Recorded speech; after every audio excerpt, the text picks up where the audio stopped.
So now we come to the second part of the talk. So in this part, I'm going to discuss the higher dimensional generalization of the generalized Wirtinger's inequality and its applications to Minkowski inequalities and also inequalities for mixed volumes. I'll explain what that means later on. So first of all, it's well known that the Wirtinger's inequality is just a special case of the Poincare inequality. So that's the one-dimensional Poincare inequality on the circle. So in general, the Poincare inequality tells you that if we have a function on the sphere, so high dimensional sphere. So in this talk here, I'm going to assume that the sphere is the mass one-dimensional, sitting inside Rd. So suppose f has mean 0 on the sphere, then basically we have the same thing. So the L2 norm of f is bounded above by the L2 norm of the gradient of f. So our goal is to prove high order Poincare inequalities on the sphere and some geometric applications. So roughly, I'll divide into two parts. So the first part is about the analysis, basically the Fourier analysis on the sphere, and the second part is the geometry of convex surface in Rd. So first of all, on the circle, if you remember that we have made use of this kind of Fourier expansions, exponential in theta. So the real and imaginary parts of these kind of functions are just eigenfunctions of the Laplacian on the circle, which is exactly the restriction of the harmonic polynomials on the circle.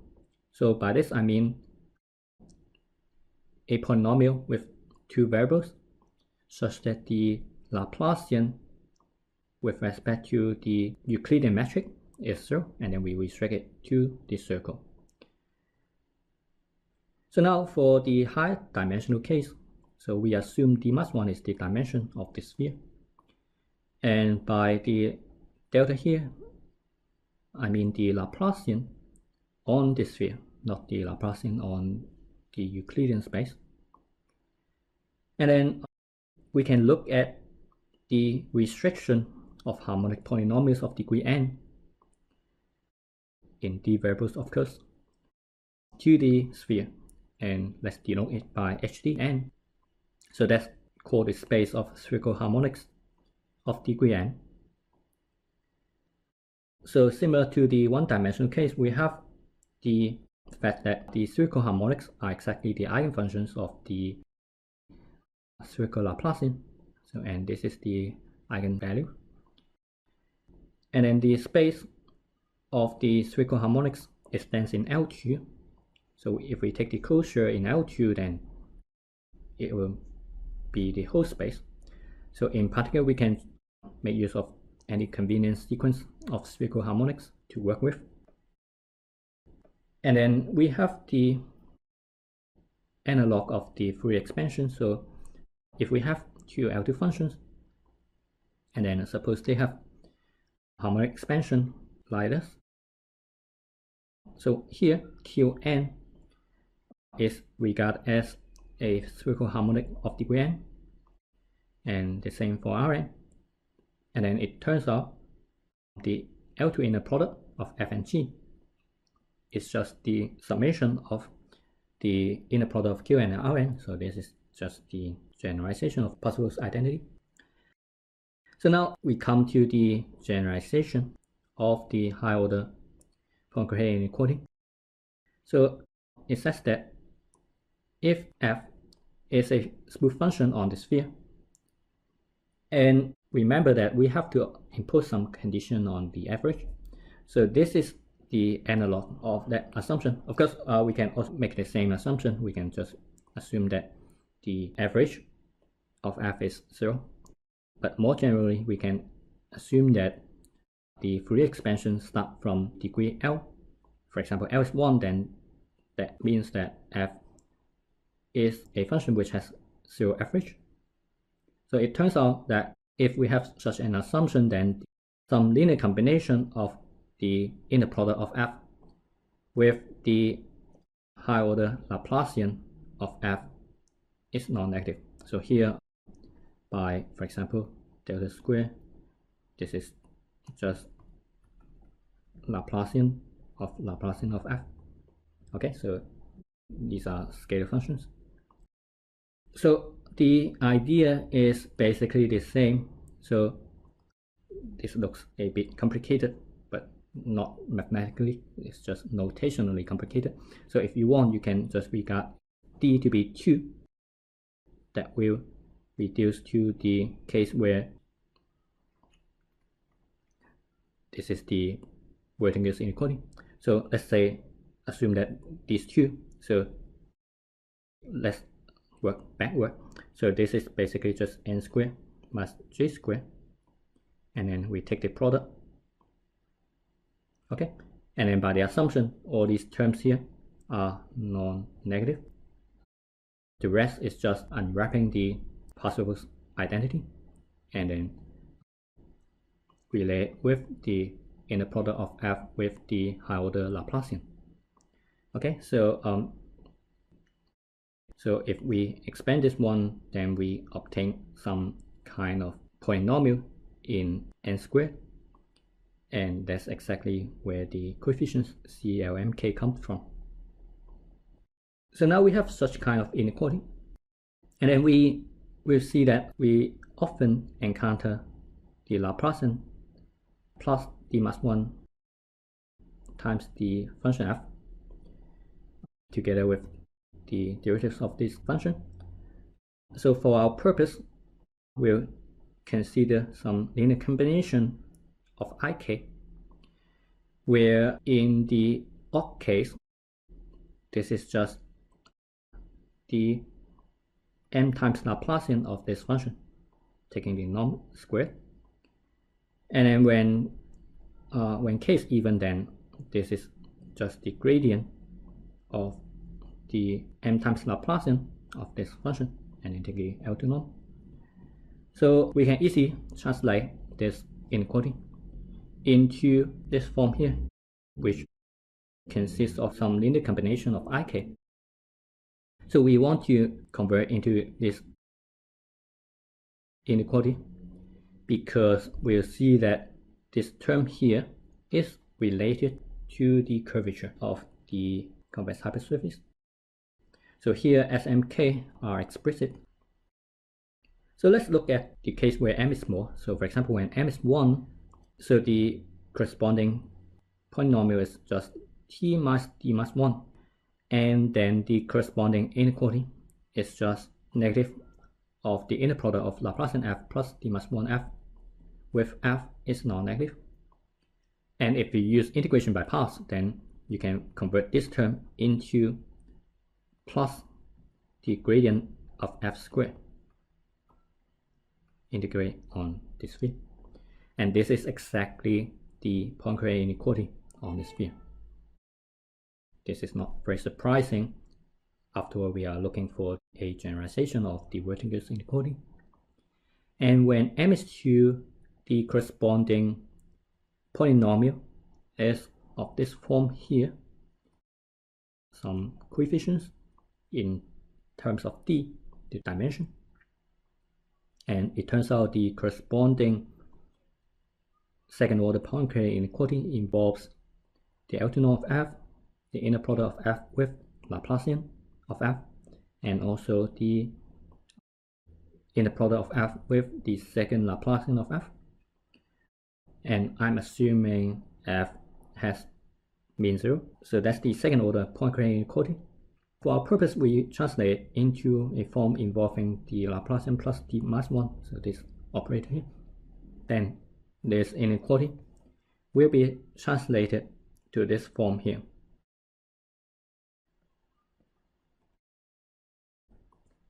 So now let's go to the geometric side.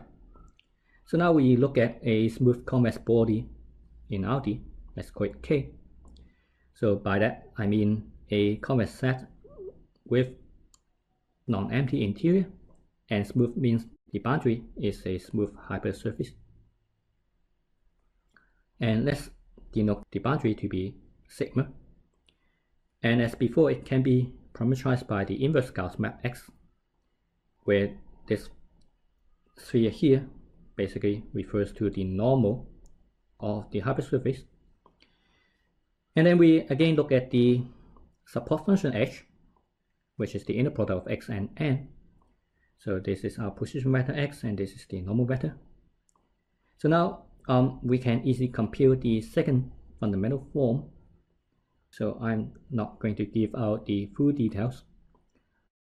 But what we want to do is to express everything in terms of the Hessian of the standard spherical metric. So it turns out the second fundamental form defined like this, basically the derivative of the normal vector, is given by H times identity plus the Hessian, the spherical Hessian of H. So here Hessian square is not the Hessian on sigma, but instead the Hessian on the sphere. And EI here is an orthonormal basis of the tangent space of this dense sphere. So that should remind you of the fact that 1 over the curvature of a curve is H plus H double prime. So that's the curvature. And then if we denote the principal curvatures of the convex hypersurface sigma by lambda I, which are just these eigenvalues of the second fundamental form, or actually the shape operator. So here the second fundamental form is regarded as a 0,2 tensor on sigma, and we can just raise its index to become a 1,1 tensor, which I call it shape operator. So actually these are the eigenvalues of the shape operators. And then we can form a linear combination of those lambda I. So we look at all the combinations of ij where I1 is less than I2, I2 is less than I3, and so on. So we choose k of them and form this linear combination, and then we normalize it by this constant. So it will ensure that, for example, if we are on a sphere, then all the hk are just constantly 1 if the radius is 1, and that's called the normalized cave mean curvature. So by using this formula here, it's not hard to show that we can express the cave mean curvature in terms of the Hessian of H and the function H. The easiest one turns out to be HD mass 2 and HD mass 1. So we are looking at the d mass 2 mean curvature. This is given by the Laplacian of H plus d mass 1 times H divided by the determinant. So this one here is the analog of H double prime plus H when d is q. And the reciprocal is just the determinant of this matrix. And then the Jacobian is, so this is just the generalized Gaussian curvature. So the Jacobian is just HD mass 1. So now we can express the total curvature of HD mass 2 and HD mass 3 on the surface sigma as a spherical integral on the standard sphere. So for the first integral, we can make use of the so-called Minkowski formula.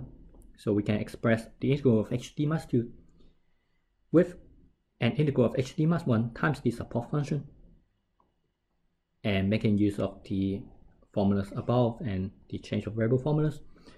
So we can simplify to be just the integral, the spherical integral of the support function H. And this one here is sometimes called the mean width, or the d mass 1 Kwong mass integral. you can just assume that this is the definition, but actually we have a more general definition of the so-called Kwong-Mass integral. But anyway, and then similarly we have the integral of HD mass 3 on the surface. Turns out to be just the inner product of H together with the Laplacian plus d mass 1 times H on the sphere. Okay, so again, this can be regarded as a Kwong-Mass integral. So the Kwong-Mass integral is a generalization of the total volume and surface area, these kind of things. So indeed, the Kwong-Mass integrals Wi can be defined by a formula like this. This is the Steiner expansion formula. So for this absolute value here, this is the volume, and this is the Minkowski sum. So if we take the Minkowski sum of K with a rescale ball, then it turns out to be a polynomial in T. So this is quite amazing. And the coefficients of this polynomial are the Kwong-Mass integral of the convex body K. And it turns out that they can be expressed, in the case where sigma is smooth, expressed in terms of the mean curvature, higher order mean curvature of the surface sigma. So now let's go to the generalization of Hurwitz proof of the isoperimetric inequality. So it turns out that the generalization is not exactly the isoperimetric inequality, but the Minkowski inequality. So this result is quite classical. So if we have a closed convex hypersurface, then Minkowski proves that the integral of HD mass 3 is basically bounded above by the integral of HD mass 2. And the proof is easy once we have the Poincare inequality. So if we make use of the simplest form of the Poincare inequality, that is the inner product of f with Laplacian f plus d mass f is non-positive, and then we make use of the above formula together with the fact that the function f here is just the support function minus its average. So after expanding this one, we obtain the Minkowski inequality. So for example, the integral of h is just the integral of HD mass 2 up to some constant. So with this in mind, so we can make use of the higher order Poincare inequality, which measures how far this term here is from 0 by the higher Laplacian of f. So one of the results that we can obtain is the following. So let's compare it with the Minkowski inequality. So we know that this inequality tells you that this term here is always non-negative. Okay, if we just put this one to the right hand side, and then using the high order Poincare inequality, so we can just bound this quantity by the quantity on the right, which can be regarded as some kind of measure of the asymmetry of the hypersurface. So the proof is similar. So we just make use of a Poincare inequality which is one order higher. So this term here is basically the classical Poincare inequality. So we have one more term which is, okay, sorry, this one is the classical and this one involves the higher derivative. And here f is the function which is the normalization of h. We just subtract the average from the function h. And h bar is the average, which is, as its name suggests, the mean of the width, so which is exactly the integral of HD mass 2. So then if we plug in all these things into our Poincare inequality, and making use of this formula.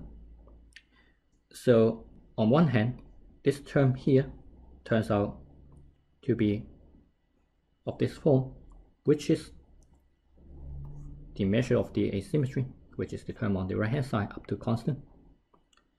And on the other hand, this one here corresponding to the classical Poincare inequality, just corresponding to the left hand side of the inequality, which is the term which appears in Minkowski inequality. So that's the negative of the left hand side, and if we sum them together, we know this is non-negative, which is the inequality that we claim. So lastly, let me briefly mention some relations with the mixed volumes. So this is classically due to Minkowski. So if we have a family of convex bodies, it turns out that we can generalize Steiner's expansion.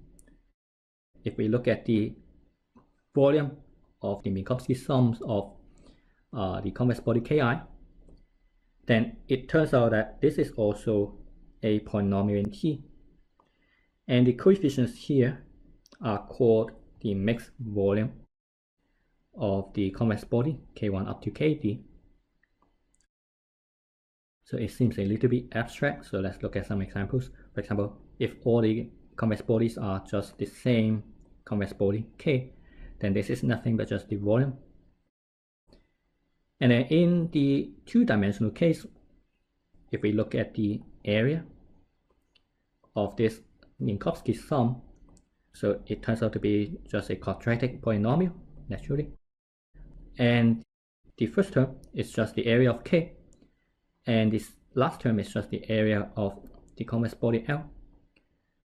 This cross term is the mixed volume of K and L.